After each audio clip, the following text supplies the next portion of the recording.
Housing. House. Okay. Housing discrimination.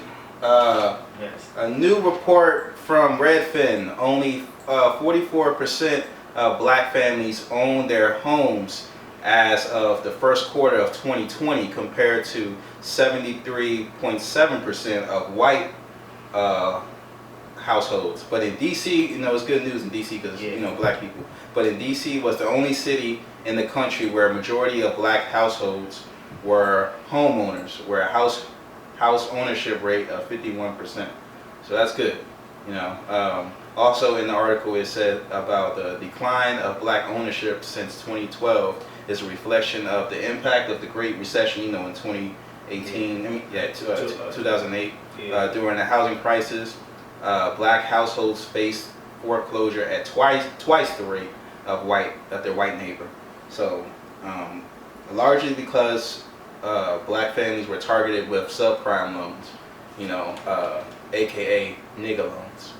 Yeah, definitely since the beginning of time and since the beginning of real estate, black people have not been able to basically prosper as much as we want to in the real estate field because restrictions that they tried to put on us. Like when they talk about redlining, they took just the different area codes that they felt that the black people lived in, and they said, okay, if they come from this area, we're not going to let them live in our neighborhood, or we're not going to sell a house to them if they come from this area, or if they're black, we're not going to. They basically redlined the whole neighborhood or different places and said, look, if they're from that line, behind that line, then look, they can't buy houses or anything like that. Mm-hmm. Then also this discrimination in real estate right now. That's why when you become a real estate agent, you learn so much about discrimination and stuff like that. But I mean, I still feel like with some people higher up and stuff like that may still be doing it.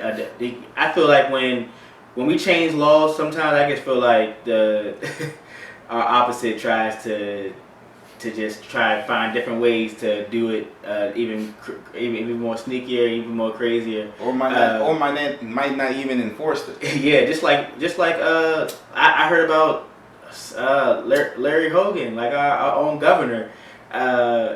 He actually in Baltimore, they were supposed to get a train system so they wouldn't have to take the bus all the way into the city and everything like this. A train system? Well, basically like a transportation system. Oh, okay. So like basically it was supposed to be a train that actually goes all the way through through Baltimore that went through the cities basically through the neighborhoods that are most majority black.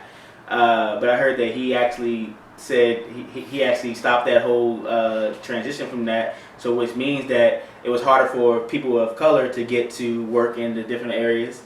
And then also, instead of them taking them, maybe an hour to get to work, it's taking them, almost 4 hours, 3 hours to get to work. And then he also said that, some of the Baltimore City school system, this was probably like in like the 2000,